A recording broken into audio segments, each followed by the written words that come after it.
자, 이제는 부정할 수 없을 정도로 수많은 사람들이 국내에 있는 수많은 우리의 가족, 우리의 지인들이나 모든 사람들이 이제 투자에 나서기 시작했습니다. 증시가 좋다는 건 이제 누구나 다 아는 사실이고 항상 이 국장을 바라볼 때 불안감이 있었거든요. 그러나 최근에 이런 안정적인 움직임 덕분에 이 불안감이 사라지고 오히려 시장을 믿고 투자하는 사람들이 늘어나고 있다. 주식을 안 하던 사람들조차도 이제 주식에 대해서 믿음을 가지고 투자를 시작했다. 자, 이 상황이 주는 의미에 대해서 제가 중간 점검식으로 한번 진단을 해보도록 할게요. 우리 작년쯤이었죠. 작년 언제였나요? 제 영상 한번 찾아봐야 되는데 라이브 방송을 하면서 제가 기세가 너무 좋기 때문에 시장이 한 이때쯤이었던 것 같아요. 코스피 이런 기세라면 7천도 가능할 것 같다라고 이야기했을 때 그때 이제 많은 분들이 공감을 하진 않았죠. 7천을 한번 제가 질러봤는데 근데 이유는 나름대로 있었어요. 뭐냐면 반도체 호황 때문에 그런 거예요. 반도체는 항상 코스피를 들어 올렸습니다. 그리고 역대급 매출이 발생할 것이 예상이 되기 때문에. 근데 그때까지도 이러한 호재는 많은 사람들이 관심 있으면 알고 있었지만 시장이 반영을 하지 않다 보니까 이것조차도 이제 신뢰를 못 하는 거예요. 그러나 그런 기세 같은 것들이 있기 때문에 결국은 지금 7천은 아니지만 6천까지 도달을 했다. 이건 6천 찍었다고 봐야죠, 사실상. 그리고 이러한 좀 호재에 힘입어서 하이닉스는 100만 원을 넘길 거라고 말씀을 드리기도 했었고 그러나 생각보다 너무 빠른 시간 안에 지금 2월 달인데 너무 빠른 시간 안에 6,000포인트에 도달했다라고 좀 볼 수가 있어요. 너무 빠른 시간 안에 오는 건 오히려 부작용을 낳을 수 있습니다. 주가가 빠르게 상승을 하면 투자자들이 올바른 판단을 잘 할 수가 없어요. 오늘 같은 경우도 주가가 이렇게 오르기 때문에 매수하고 싶은 사람들이 굉장히 많았을 겁니다. 아마 매수한 사람도 굉장히 많으실 거라고 저는 생각이 들어요. 왜냐면 차트가 정말 다 이쁘거든요. 제가 봐도 SK 하이닉스 차트 예술이고 삼성전자 차트도 기가 막힙니다. 빠르게 올라가다 보니까 사람들의 수익이 상당히 빨리 늘었을 거란 말이에요. 먼저 주식을 투자했던 사람들. 이 사람들이 소문을 내게 됩니다. 자연스럽게 주식으로 얼마 벌었다. 인터넷 글을 올린다든지 지인에게 말한다든지 그렇게 해요. 그러다 보니까 급등주가 항상 그런 식으로 문제가 발생을 하거든요. 수익이 빨리 발생하다 보니까 소문을 듣고 사람들이 매수를 하게 된다는 거죠. 제가 미국 주식을 왜 사람들이 많이 하게 됐는지를 여러분께 한번 물어봤었죠. 근데 나도 모르게 미국 주식을 하고 있단 말이에요, 사람들이. 왜 사람들이 미국 주식을 많이 하게 됐냐, 많이 시작하게 됐냐? 그것은 속도 때문에 그렇습니다. 속도. 상승하는 속도가 빠르면 빠를수록 소문이 나게 되고 그리고 미국 주식이 좋다는 걸 이제 알았네 하면서 공격적으로 매수하게 되고 그리고 이렇게 또 빨리 오르게 되니까 사람들이 와 이거 나 지금 늦은 거 아니야 하면서 불안한 마음 속에서 판단을 잃은 상태로 또 매수하게 되고 그러니까 기업에 대해서 올바르게 판단한다라기보다는 그냥 이제 분위기에 취해서 매수하게 되는 그런 상황이 또 발생을 합니다. 그건 투자 심리 가운데 하나예요. 그러니까 지금 국장이 딱 그런 모양이라는 거죠.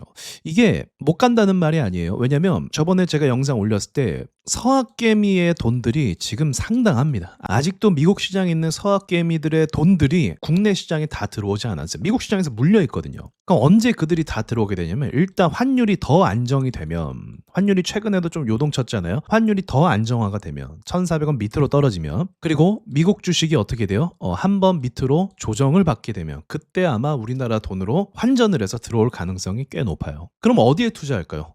지금 상승률도 좋고 호재도 많은 국장에 투자할 가능성이 굉장히 높은 거죠. 그러니까 이런 돈들이 지금 미리 한번 또 들어온 거예요. 시장이 너무 좋다 보니까 그쪽은 재미없다 보니까 바꿔서 우리나라 증시에 투자하기 시작한 거죠. 근데 너무 높고 공격적이다 보니까 ETF 쪽으로 많이 들어온 것 같아요. 자, 그래서 지금 시장은 누가 주도하고 있다?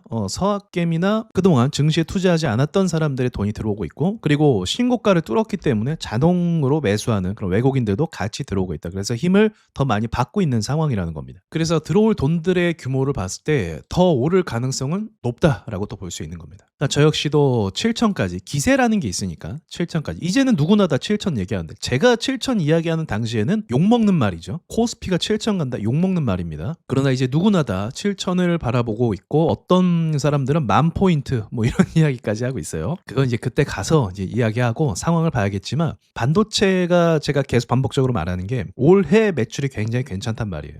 자, 그런데 지금 주가는 이제 굉장히 많이 올랐고 어쩌면은 미래에 발생할 매출에 대해서 주가가 가격이 반영을 했다라고 판단이 될 수도 있어요. 가능성을 보자고 하면 이제 한 2개월 정도 뒤면은 1분기 실적이 발표될 거 아니에요. 그 실적에 비해서 오히려 주가가 높게 올랐다라고 얘기가 나올 수도 있어요. 어쩌면. 우리가 지금 주목해야 될 게 ETF거든요. 이게 왜 이걸 주목하냐면 제가 반복적으로 말씀드리지만 삼성전자와 SK 하이닉스는 정말 크게 오르고 있어요. 그런데 그런 거에 비해서 한미반도체라든지 유니테스트도 그렇고 두산테스나 그리고 제주반도체 이런 종목들은 그렇게 크게 오른 게 아닙니다. 그러니까 무슨 말이냐면 제가 정말 중요하게 보는 게 섹터 상승이거든요. 섹터가 다 같이 올라가는 거. 왜냐면 반도체가 매출이 발생할 걸 알고 있다면 당연히 이런 섹터도 같이 올라가야 되는 거죠. 관련된 회사, 중소형 회사들도 매출이 늘어날 거니까. 그래서 섹터에 전반적으로 돈들이 다 들어오는 현상이 있어요. 근데 최근에 이제 어제나 오늘 같은 경우는 명확하게 섹터에 수급이 들어오는 게 아닙니다. 이건 소수 대표 종목에만 돈이 들어오는 거고 그 들어오는 이유는 세력들이 올린다라기보다 아까 전에 말씀드렸던 ETF 자금들이 몰려서 그런 주도주 종목에 돈들이 쏟아지고 있다는 걸 말씀드리고 싶은 거예요. 그러니 제가 봤을 때는 세력들이 올려주는 게 아니기 때문에 이러한 매수세를 그냥 참아줄지 같이 올려줄지 아니면 어느 정도 이 균형을 맞추기 위해서 다른 중소형주들과 균형을 맞추기 위해서 찍어 누를지 좀 알 수 없는 상황이라는 거죠. 이제는 주식시장이 이 개인들의 힘이 엄청납니다. 올해 2030년도까지 은퇴 인구가 절정을 찍을 겁니다. 그럼 이 은퇴하시는 분들이 은퇴 자금을 갖고 있겠죠. 목돈을 갖고 있단 말이에요. 그걸로 뭐 부동산 투자하거나 뭐 다른 투자를 할 텐데 지금은 이제 부동산 투자도 좀 시기가 지나버렸고 미국 시장 투자하는 것도 좀 이제 시기가 또 지났고 이제 코스피로 돈들이 몰려오는 거예요. 그러니까 그러한 힘 때문에 시장이 얼마든지 움직일 수 있는 게 바로 지금이다. 그렇게 말씀드릴 수 있을 것 같아요. 근데 저는 이제 중간 점검상 지금에 들어오는 돈들은 세력의 돈이라기보다는 소문을 듣고 들어오는 개인들의 돈이 압도적으로 많다라고 말씀드리고 싶은 거죠. 근데 과거와 달리 그 돈의 규모가 워낙 크다 보니까 이제는 시장을 이렇게 끌어올릴 수 있을 정도의 그런 에너지도 가지고 있다. 그리고 이 들어올 돈들의 규모가 앞으로 더 많이 남았다라는 게 또 소름 돋는 부분이겠죠. 그러니까 개인들에 의해서 끌려가는 장세가 충분히 가능한 부분이 지금이라고 볼 수 있을 것 같아요. 자, 그러면 와즈스키는 왜 매도 포지션으로 좀 정리를 했는가? 저는 지금 종목 비중을 많이 줄였어요. 그리고 제가 지금 바라보는 관점은 물론 코스피 반도체도 눌리면 다시 진입을 할 계획이에요. 근데 일단은 지금 제가 시선을 두는 것은 코스닥입니다. 왜냐면 이제 코스피가 너무 과열이다 싶으면 코스닥으로 돈들이 이동하는 현상이 또 발생할 수 있거든요. 근데 코스닥에 왜 돈들이 이동하지 않냐면 아직 신뢰를 주지 않기 때문에 그런 거예요. 그럼 여러분께 한번 숙제를 드려볼게요. 주식이 신뢰를 주려면 어떤 모습이 있어야 되는가? 그럼 그 모습이 나오면 사람들의 돈들이 그쪽으로 이동할 수 있는 거거든요. 그래서 요건 한번 숙제로 한번 고민을 해보시면 좋을 것 같고 코스피에 대해서는 다시 말씀드리지만 더 높은 곳을 바라볼 수도 있지만 지금은 왜 비중을 축소했냐면 이 말씀도 드려야 되거든요. 개인들의 자금에 단점이 있어요. 무슨 단점이냐면 뭐 세력이 누르고 그런 거 떠나서 멘탈이 약합니다. 그러니까 개인들의 자금은 추세를 만들 수 없어요. 왜? 주식이라는 건요, 투자라는 건 하다 보면 어떤 악재나 좀 불안한 일들이 일어나기도 해요. 근데 불안한 일들이 일어날 때 내 평단이 낮으면 상관없어요. 내 밑에서 잡았다? 상관이 없어요. 근데 내가 밑에서 잡은 게 아니라 정배열 상태에서 고점에서 잡았다? 그럼 투자자들은 불안감을 느낍니다. 지금이야 간다 얘기하고 뭐 이렇게 긍정적으로 얘기하고 뭐 10,000포인트도 얘기하고 하니까 분위기에 휩쓸려서 그냥 다 좋아 보이거든요. 지금은 다 오르잖아요. 그러니까 좋아 보이는 거예요 실제로. 근데 여기서 조금만 무슨 삐걱거리면서 한 이틀만 한 2일만 그냥 음봉으로 내리꽂고 뭐 뉴스 나오고 하면 그때부터 겁먹어서 멘탈이 약하기 때문에 매도세가 강하게 터질 수가 있어요. 제가 지난번에 골드와 실버를 좀 예시로 그 말씀 드렸잖아요. 골드라는 게 안전자산입니다. 근데 왜 큰 폭락을 했을까요? 실버도 나름대로 안전자산이에요. 실물자산이니까. 근데 실버 같은 경우도 거의 반토막 났어요. 며칠 만에. 왜 이런 일들이 일어났을까요?